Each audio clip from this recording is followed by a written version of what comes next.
for those non-note takers. All right. And today we were talking about lead scoring, which hi, my name is Casey. I talk a lot about lead scoring all the time, everywhere. So I have a lot to say, but how are people feeling about the scoring sunset? Have people already made the transition? Who's waiting till the last minute? Um, have yeah, have people already made the switch, or are people still waiting? Is really my question to start.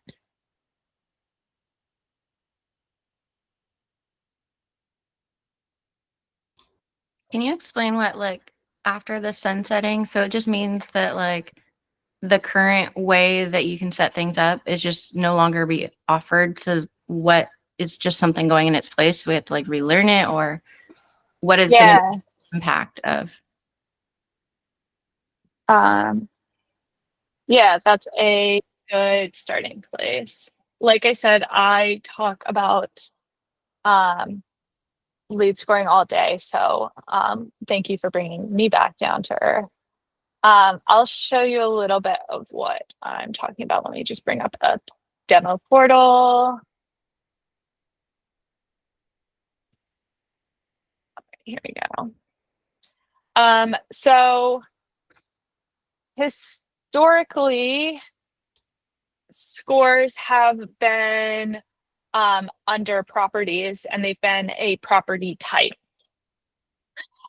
So if you were using a score in HubSpot, most commonly lead scores, because most people were using them as like a way to identify who should get passed off to sales, but other use cases as well. But generally they were being used here. You'd be able to create a property, and you would have a score type that is no longer available. And on August 31st, those existing scoring properties are being sunset. And what my understanding of what that means is how I like to phrase this, because I do not work at HubSpot. I only know the information they give me.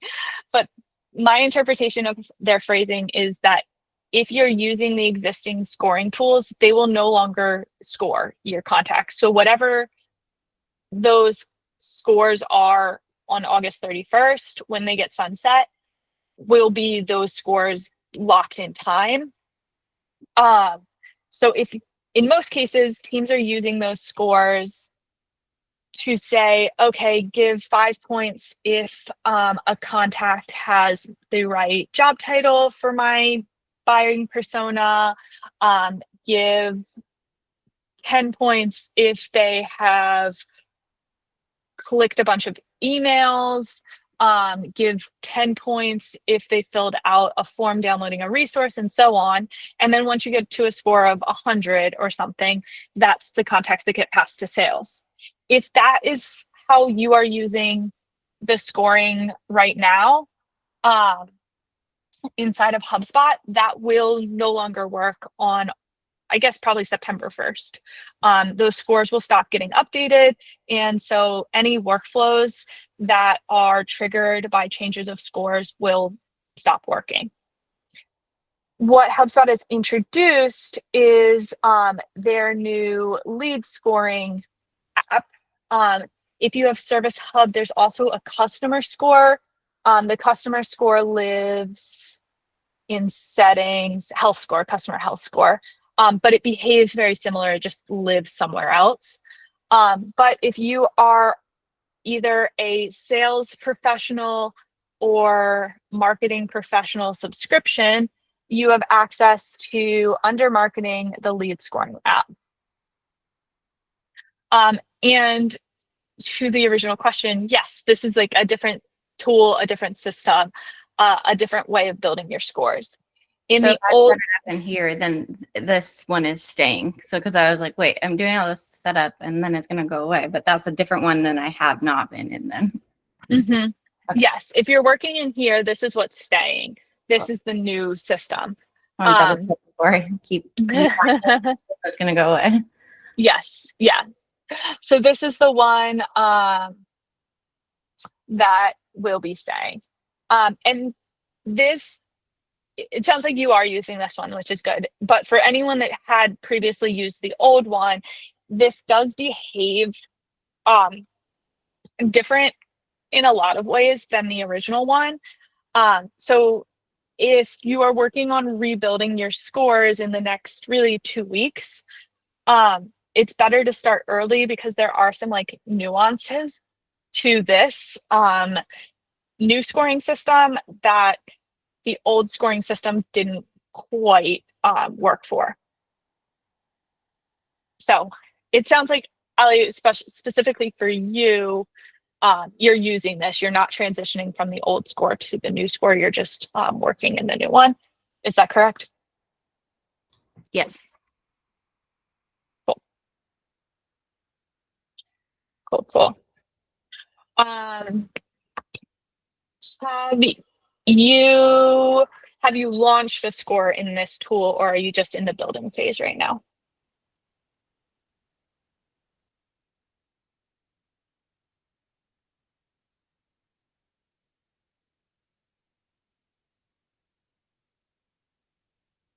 And there's some talk about health scores, I think, in the comments. Yeah. Yeah, health scores, lead scores and health scores are definitely different. Lead score, likelihood to win a deal based on certain characteristics on a prospect. Health score is about customers likely to renew or churn. That's correct. Yeah. The systems work in similar ways, but the goals of the two are very different. I agree.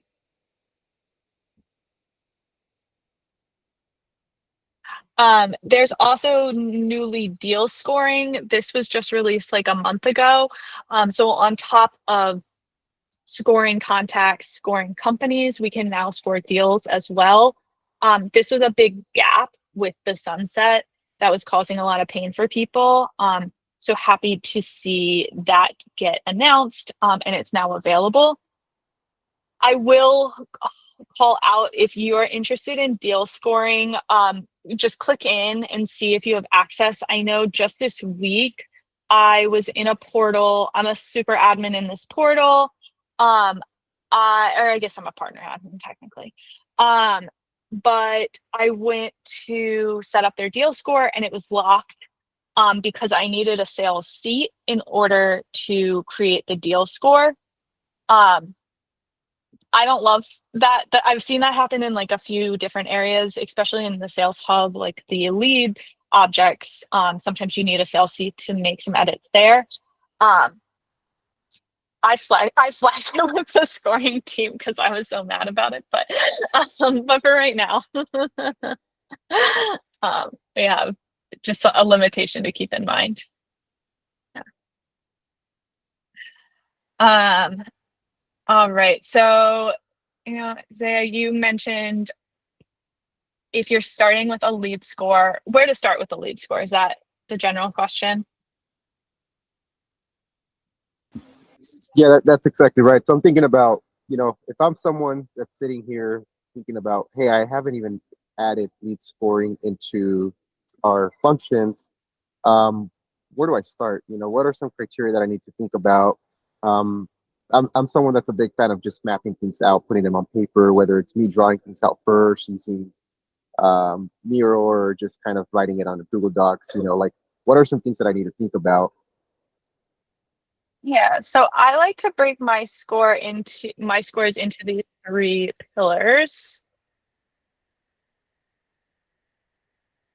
I have three pillars that I use: my ICP, contact fit, ideal customer profile fit; ICP, company fit, ideal customer profile for the company. That's only relevant if you're in B2B. And then here are the engagement scores that I look at. It, in my opinion, is hard to map out um, the scores in HubSpot. I just don't feel like the tool is really built for mapping. It makes it difficult to share across teams and things like that. So that's why I have this spreadsheet, which is where I plan things out. Personally, I like my ideal customer profile for contacts and companies each to max at about 10. I find a lot of people like to look at the ICPs for the scores in general to max at like 100. And you can do that. I just find, especially when we're looking just at the fits, usually you don't need a whole lot more than 10. And you end up just, instead of scoring something 1 point, you give it 10 points and so on. So I find usually 10 is fine for those criteria, because especially when we're looking at our ICP fits, most of the time we're saying like, do they fit in this box? And I saw some comments around like how there are not templates for specific industries and things like that. Hear that feedback for sure, and it's giving me a lot of content ideas. But I was just thinking that. Yeah, like sometimes my wheels are it's like for us, we're an agency versus like a product led, B2B or something. So like it's going to look differently. And I really like how this is too, because just yesterday I was showing our CEO what I currently had, and I had separately the fit and then engagement for now, which is a separate question. But I was showing him that, and he like, it was just kind of overwhelming to look at for him. And he's like, his only question was, what was your starting off point? Like, where'd you come up with this? And then did you run it through ChatGPT? What did they think? Didn't even like take a second to look at it. It was just like, yeah, just run it through after ChatGPT again.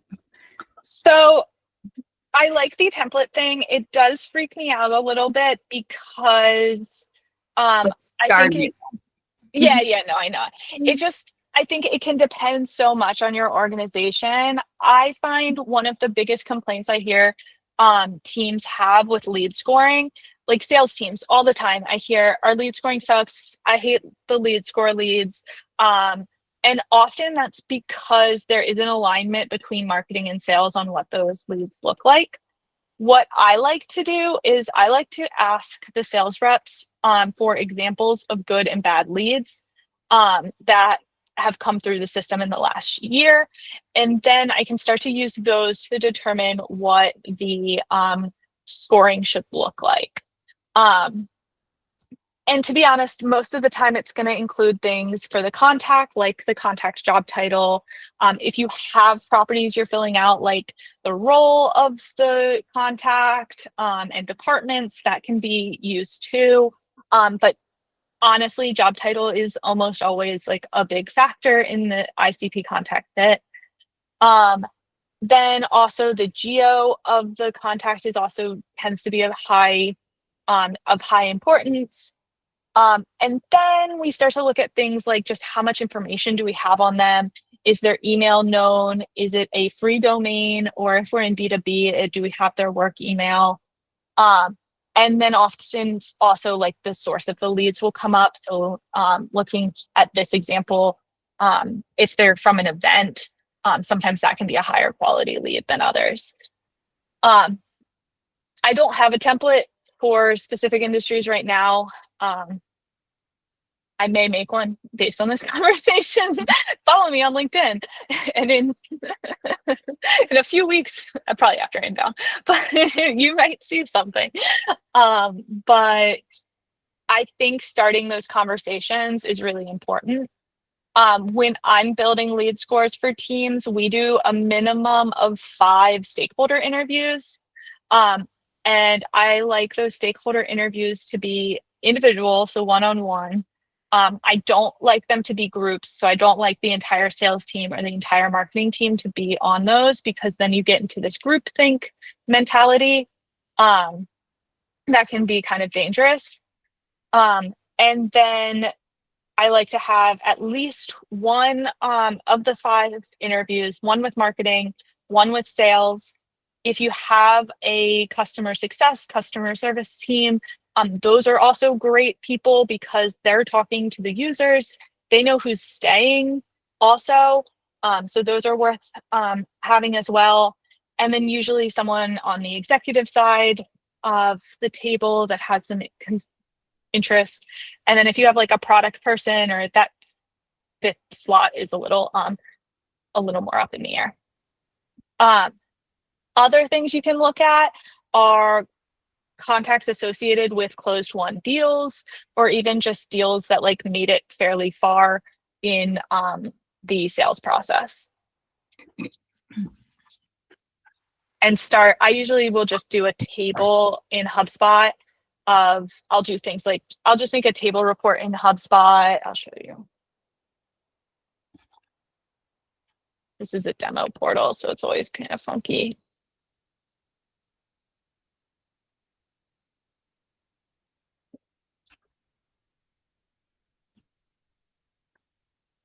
I'm going to do contacts, companies and deals,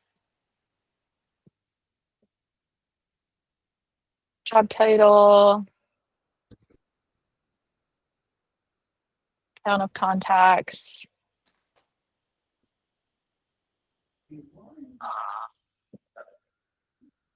and then deal stage is any of. I'll do 1,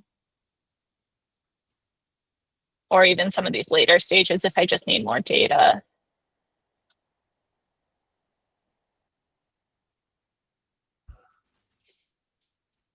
Let's do something.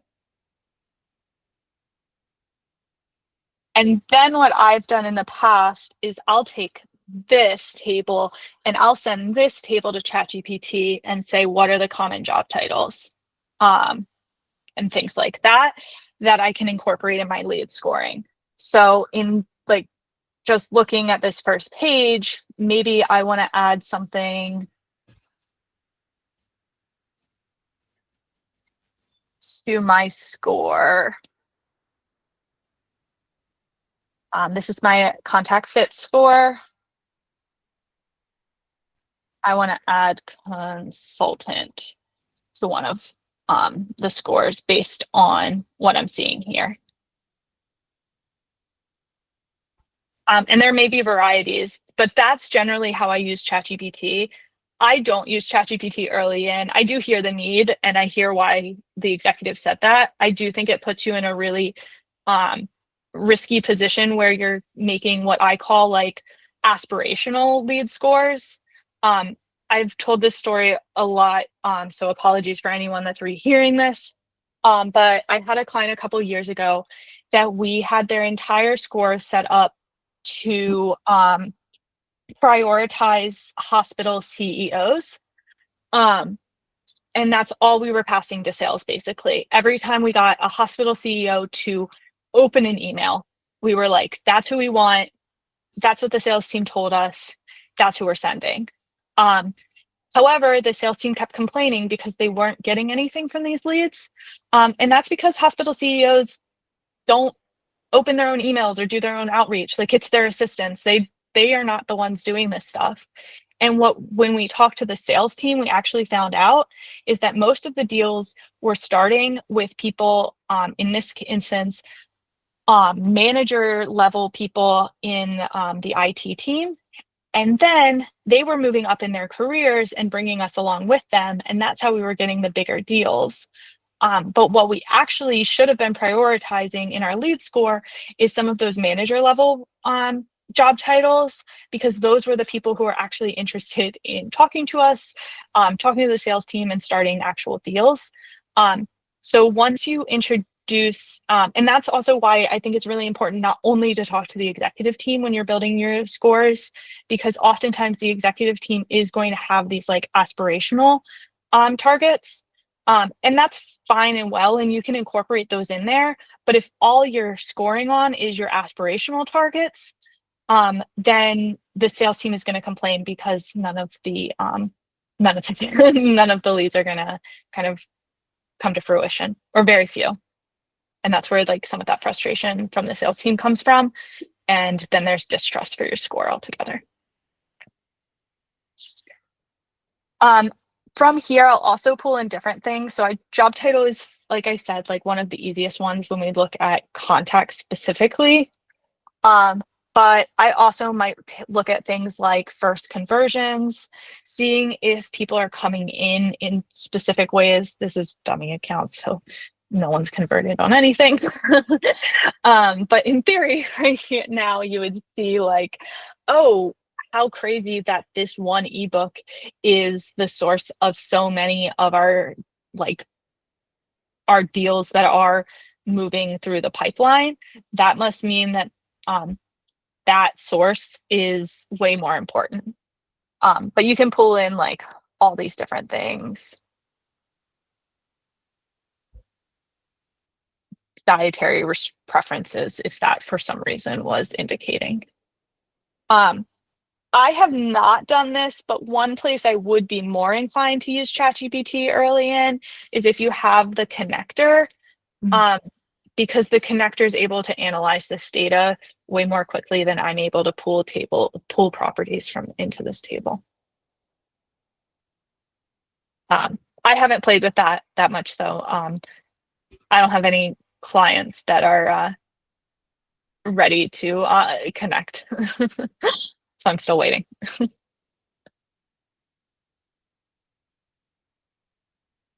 All right.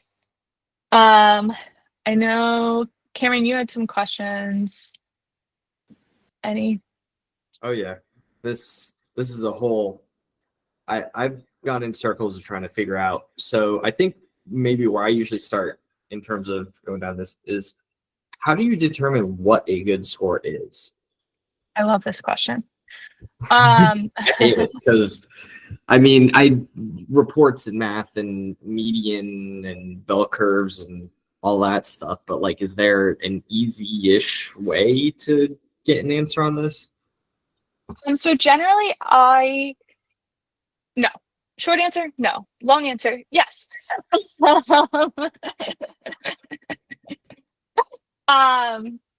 I try to set up my scores to inform that.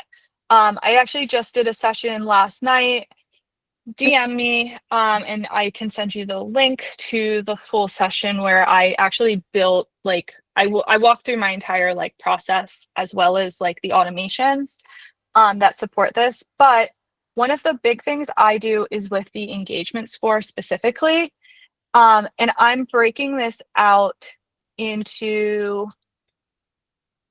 engagement zone. I'm breaking this out into 3 categories. Low intent, which I'm maxing at 10. Medium intent, which I max at 30. And then my high intent are my hand raisers. That's going to be a max score of 60. The reason I have it broken out like this is I was really sick and tired of having conversations like, how many resource downloads equal a demo request? Because the answer is none. There's no amount of resource downloads where someone is as interested as they requested a demo. So in this example, I would have my resource downloads, maybe some of those in medium intent, maybe some of them in low intent, just depending on what your resource downloads are.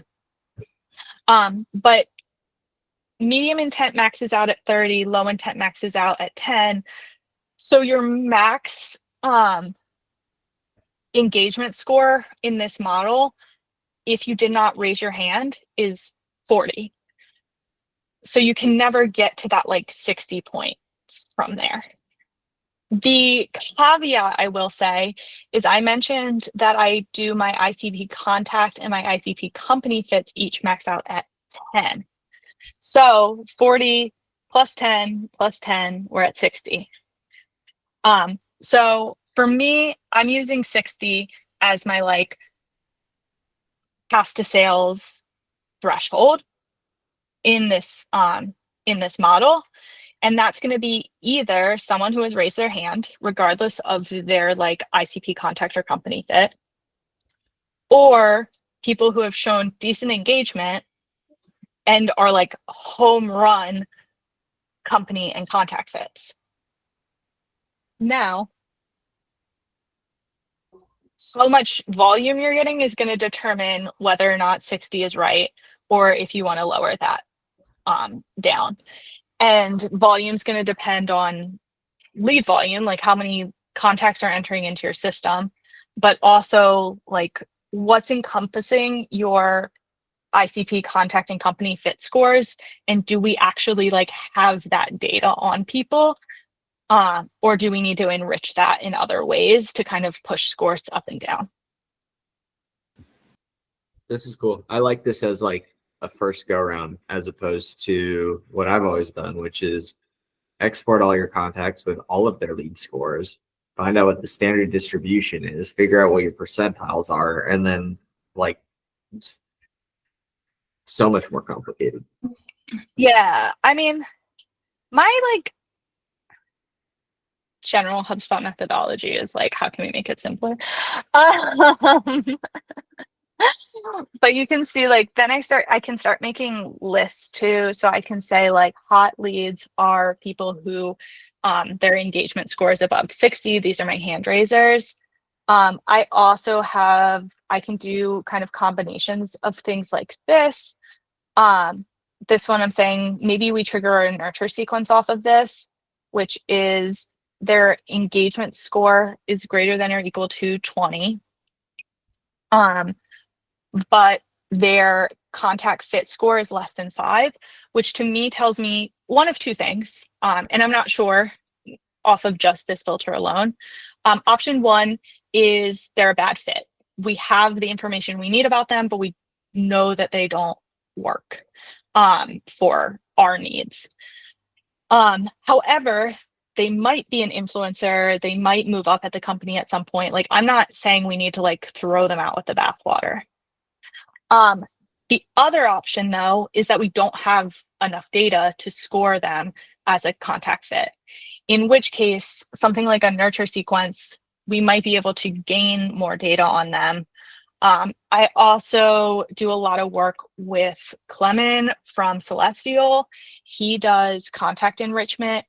And what I've set up with him before are like, these people, maybe these are people we like want to send out to get enrichment on. We're paying per enrichment through HubSpot Breeze credits, through whatever system you're using for your enrichment.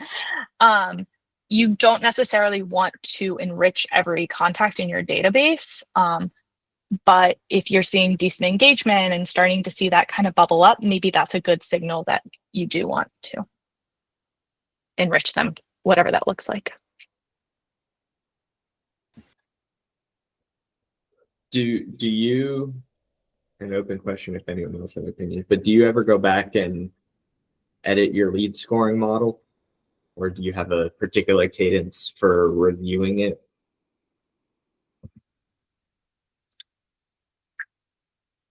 I can answer, but I know I've done a lot of talking. I also left my water upstairs. Open question for the group if anyone else has opinions, but do y'all set up scores and then tweak them around, or do you typically leave them pretty fixed? When I first started, I was like trying to change lead scores every 3 to 4 weeks because sales reps were so mad that lead scores were off and all of that. And it's like, yeah, but also you need to get some data. So that's my opinion. Is now maybe once a year I go in and change it up, but I would say 6 to 12 months would be my ideal state. I do live in the real world, and we don't always get to do that as quickly. I find most often I'm changing lead scores when a new head of marketing or head of sales comes in. Realistically.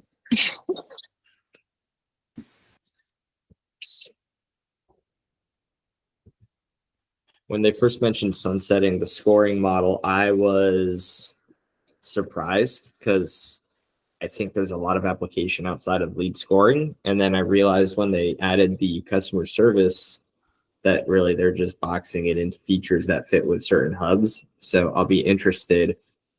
Are there scoring uses outside of lead score, deal score.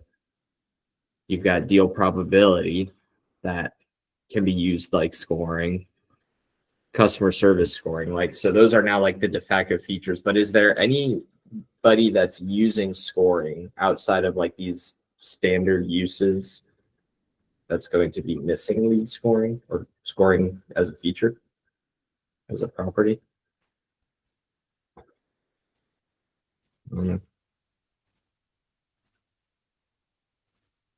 I thought I'd use it more often and I'd be missing more properties, but I guess maybe I'm not because nothing comes to my mind. I have used it in some different applications, but I was able to rebuild those applications in the new score too. Like I have one client that we have a form that's a quiz basically, and then we score.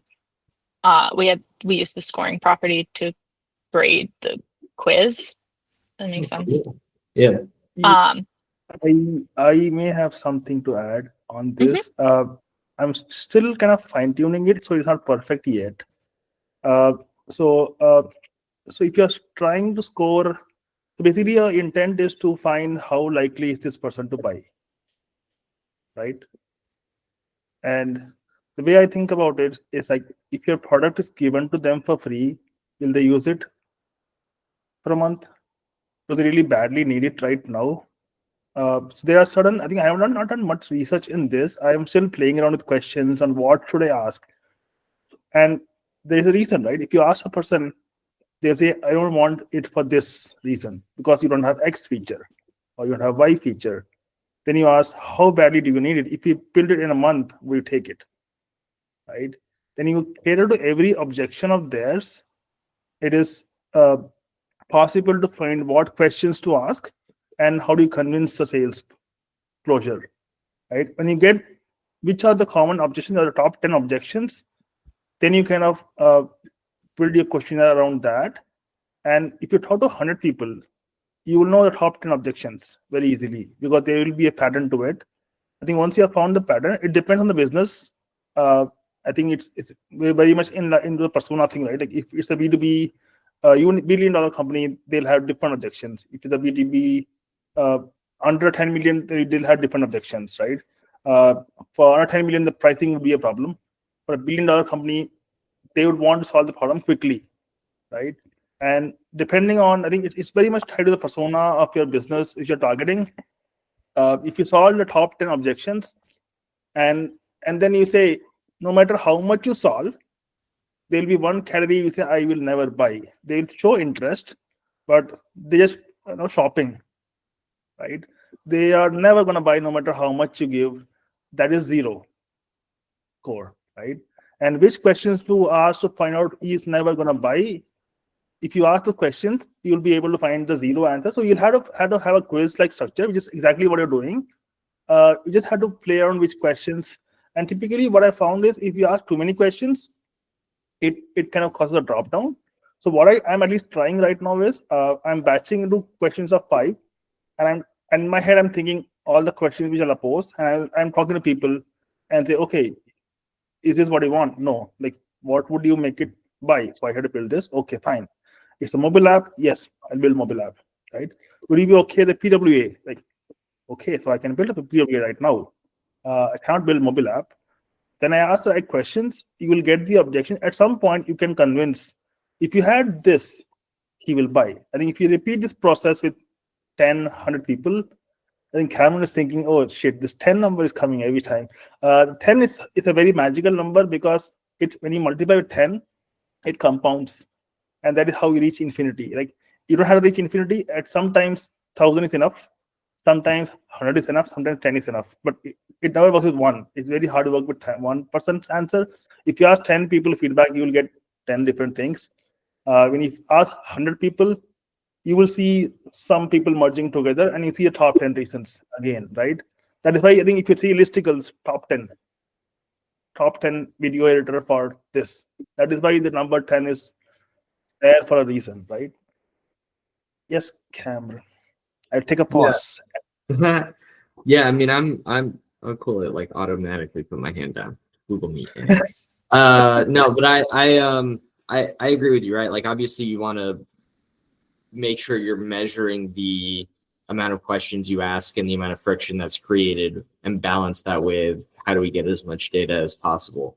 And I think that's where, as like admin, and I'll just speak for myself, and curious to hear y'all's thoughts, but like I oftentimes defer stuff like that just onto the marketing team, right? Like I'm not going to tell them, yes, let me create the questions and the verbiage that go like into the quiz, Casey, that y'all use, right? Like I wouldn't be like, let me write the quiz for you.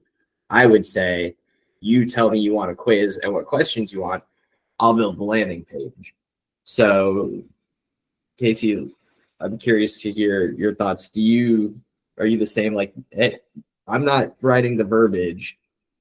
Y'all got ChatGPT, you have a marketing team, you do that. I'm just going to build it in HubSpot, or how do you balance that? My background's marketing, so Oh, well, so I picked the wrong example there. yeah. So a lot of times I am involved in the writing of the quiz and the questions and things like that. However, I think it brings up a question I've been discussing a lot with people. If Nico's here, he's gonna probably roll his eyes because this is very much a Chris conversation. But like, what is an admin? And I lean marketing because that's my background. So I take on more marketing roles than I think like a HubSpot admin would necessarily like need to. But there's also this like coaching and like figuring out. So when taking it back to like the lead score conversation, is the admin responsible for building the score that marketing and sales? Actually, I'm saying I am the super admin, to be clear, Nico. Vote for me. And Cameron. You can vote for both of us this week. For the lead scoring conversation, like, is the admin responsible for building the score? Is the admin responsible for building these forms? Or is the admin involved in figuring out what the scores should be because they have an understanding of the data behind it?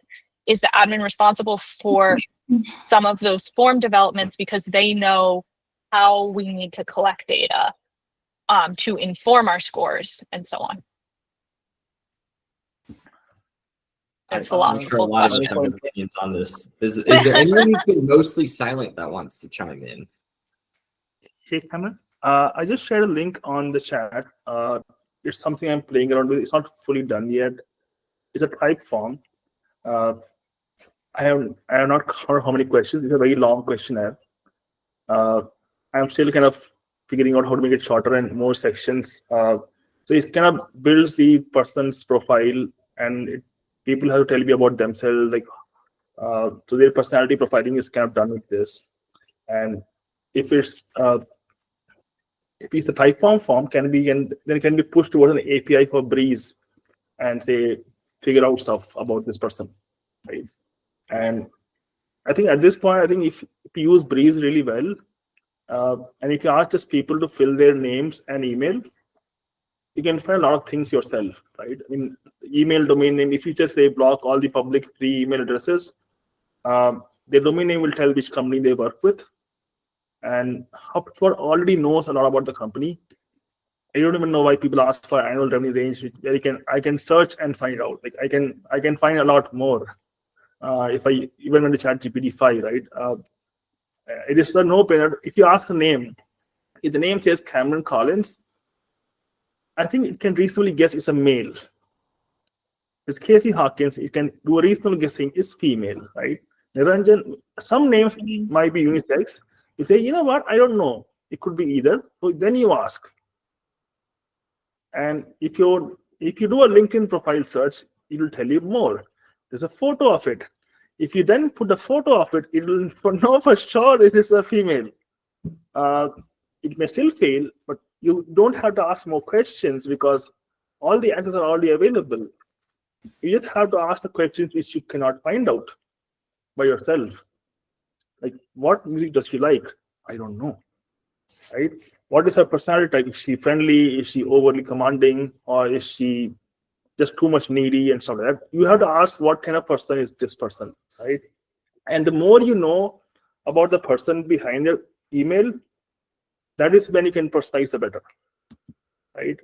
And I think right now, if you do any ABM tool or any other tool, you can find pretty much about anything.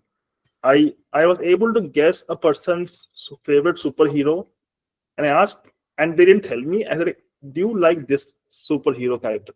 And the person said yes. And that information is not available on the internet anywhere. And the person was surprised, and she didn't know that she liked the person, the character, because I was able to deduce, okay, you know what, find all about this person. And then I asked ChatGPT, like, which superhero she may like. And I said, this name came. And I could talk now. Like, if you imagine if you can do this and send a personalized email, and you hire a product and say, you know what, I'm going to gift you a Wonder Woman t-shirt, $20, $30. You know her birthday, right? You can know a lot of things. And if you go this route, and they won't have even shared this information anywhere, so Cameron Collins, don't get scared. I'll ask you, I won't ask ChatGPT. If you do any level of information, what's available in the internet, if a person is completely private, it is hard. But you'll find something which you can then use deductions to figure out if a person likes this, doing this, goes to events like this, then they may like either hip hop or rap, or they might be a rock concert person, right? If you are doing enterprise deal, I think it's the known thing that people are gifted concert tickets and stuff to get the deal over the line. Now, if you can find out, oh, this person likes the Mets game, right? Or he likes baseball, right? And without him asking, do you like, which game do you like? Right? Instead of doing that, if you know this, you can send, you know what, this upcoming baseball game, I'm going to be in town. Let's catch up there. Imagine the sales conversation which goes there. I reached a stage where you don't have to lead score. You just have to find the personality matches which aligns with your brand vision and what kind of people you want to serve. And you will find then that the sales will close like this. Because you're going to find the exact persona which aligns with your brand. And people typically associate themselves with the brand, never with the product. If you're a very secure, privacy-focused person, you care about security a lot, you would want GDPR compliance, right? And if your brand is not providing that, they will never buy, no matter how many features you build, no matter how low your price goes. I would even just add the interjection that, I think it's important to remember everything we do in HubSpot, it's like the intersection of, yes, collecting data, but also remembering that like these are people, right? Like at the end of the day, it's just we're collecting data points around people. And so, someone can have a perfect lead score and not be a buyer, right? Like those two things can end up happening. So I don't necessarily have a deeper point in that other than Nico mentioned that HubSpot admin ought to be more technical, whereas being classified as a RevOps person ought to be more strategic. And my opinion is that, in any of our roles, you want to make sure you clarify what you were hired to do. And if you're hired to be an admin, you can be a little bit more technically focused. And if you are, if you have the capacity to have been brought into a role where you can be more strategic, then do that as well. Yeah. I also think in terms of like collecting that data, I think a lot of teams have challenges. So the form that you dropped in there, the type form, it's a fairly lengthy form, and it asks a lot of great detail. And I think those hand raisers, people who are hand raisers may be willing to fill out that full form. But I find a lot of organizations I work with have trouble figuring out who the sales team should be working, who the marketing team should be working to nurture into a hand raiser prior to them raising their hand. And in my experience, people aren't willing to give you all that much information prior to like initiating a sales conversation and things like that. Obviously, there's exceptions to the rules, but I think that's a delicate balance too. It would be great if we could, as RevOps people, I would love if I had that level of detail on all the contacts in my CRM, but I don't. So I find lead scoring, the route that lead scoring is often trying to solve is figuring out who we should prioritize out of a sea of people that we have little to no information on. I think that's like a really good point in that lead scoring isn't necessarily saying this person will buy. What it's saying is instead of spending time on all of these people, let's prioritize this person because you've got a better shot. Mm-hmm. And that might be obvious to us, but also maybe it's something that we need to remind stakeholders when they start getting into the nitty-gritty. Because I think it's fairly easy. It's easy to say these are the hand raisers. Like that group is easy. What's not easy is figuring out what to do with everyone else that hasn't raised their hand yet. And I like to break mine. That's part of why I showed that low intent, medium intent example. Part of why I like to break things up like that is I can start to funnel people into specific email programs based on things like how much intent they're showing. If they're low intent, if all they're engaging with is blogs and stuff like that, I can send them a demo request. One or two might fill it out every now and then, but most of the time, people who are just browsing your blog are not going to like quickly jump into a sales conversation based on a single email that you send them. What you can instead do is encourage them to follow you on social and like things like that to kind of build that trust and credibility a little more. Then there's people in like the medium intent list. Maybe they attended a webinar. Maybe they visited your booth at an event.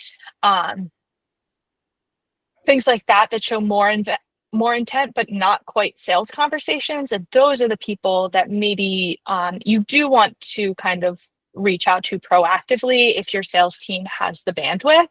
But again, those messages are going to look really different than if someone raised their hand and said, hello, I would like to talk to the sales team. And that's where when we add up our scores in a way that you could download 10 resources and that will give you the same score as someone that requested a demo. If that's how you're adding up your scores, then when the sales team's frustrated because people aren't booking meetings, it becomes fairly straightforward. Like, yes, this person downloaded a form and then you asked if they wanted to meet with you about your product. And that's not how people act. I think it also actually, just thinking about that point where it raises like the interesting conversation around volume of leads. And a lot of times you have sales orgs and marketing teams that are held to KPIs that involve generating more, right? You want to generate more leads and stuff. But a lot of times in organizations, at least as you start getting into like scale, it's not necessarily about generating more, but being more efficient, being more effective, etc. So yeah, I don't know. I guess that gets back into the like, how do you determine what a good score is? But I like the point that you brought up where, well, if you can simply just download a bunch of forms and work your way into being a qualified lead as a quote unquote buyer, like that kind of breaks the system. Mm-hmm. So, and then that breaks the trust. So yeah. Somebody asked about using calculation property to calculate the score. And this brings up one thing I would like to just like call out. I know we don't have a ton of time left. So I showed you how I break my score into 3. I actually do use a calculated field to add those 3 scores together into one single score. Little score. No. Doesn't HubSpot offer an auto calculation of at least 2 of them, or no? So if you build your scores, weird.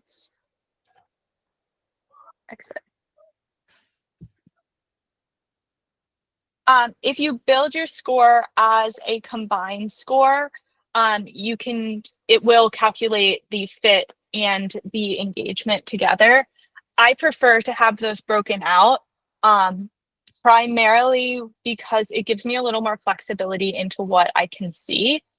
Specifically, I get to have a view like this, where I can see that their contact fit score was a 1. They have a total score of 6 in this portal. That's great. That's the highest score we have. But that's because their fit score is 1 and their company score is 5. And I'm able to see in an index page very clearly what composes their score, versus if I use a combined score inside of HubSpot, it's a little bit more like rolled up into one place. And then I can make tweaks from there too. So if I can say this is our top scoring person in the whole system, but John Smith is not a fit, then I can start making tweaks here, especially important when you're like originally building. Do you always weight fit and behavior score equally? Or do you ever consider weighting one of them asymmetrically? Well, I kind of do, just in the fact that my max fit scores are 10 and 10, so that's 20, versus my max engagement score is 100. But you're right, with a calculated field, I could get more complicated with that if I wanted to, which is actually another reason why using a calculated field, it just gives me some more flexibility. The last reason I don't like to use the combined score, just to call it out, because I think this is a really important limitation, is that the new score, you don't have and criteria. I did talk to the product team. They are working on it, but right now they don't have and criteria. So I can't say that someone filled out this form and they picked product X on our demo form, for example. I'd have to either score those separately, or what I more often do is I'll create a list of the and criteria and score based on a list.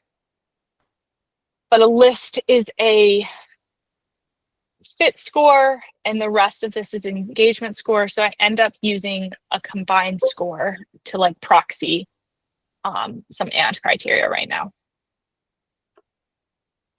That was a lot to drop in the last second, but something to be aware of if you are, if your current scores are using and if you're using the old scores and you're using those to pass contacts to sales, aka on August 31st, your entire sales handoff is going to break. And you're using and criteria, start switching your score immediately, because it's not going to work the same. You're going to have to like make some compromises and change some things. So if you wait till the last minute, it's going to be a huge headache. And DM me, because I have some working sessions coming up that you can join, as well as like just lead scoring sessions.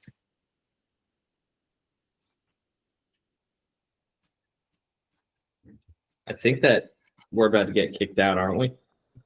No, it's mine. Mine lets us go longer, but either way. Oh. It's when Marcy owns it that we get kicked out. But any final questions or thoughts? I don't have any. would love to give everyone a moment if they want to pop into the chat with any questions. You don't have to come off mute, but I know for me, like, this was really helpful. Even just seeing the deal scoring, to be honest, I don't think I even realized that was a feature yet. So That Well, it's fairly new. So anyone that wants to hear me talk more about lead scoring, because what more could anyone want? I'll drop this in. No, don't do